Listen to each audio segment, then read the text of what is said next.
All right, so the purpose of this video is to teach supine segmental rolling. And what I want to do in this position is I just want to lie on my back. Okay, legs are on the ground, hands are on the ground. Now, one caveat here.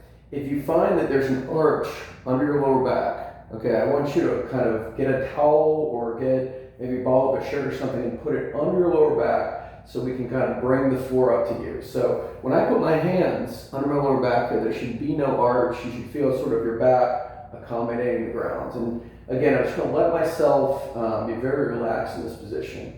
All right, now from here, I'm going to pick my left leg up. I'm going to breathe in and roll to my side. I'm going to briefly follow my arms. I'm going to exhale, start to return with my lower body, and come back to center. So one more time, breathe in. Think about your leg coming over as much as possible before your arm follows.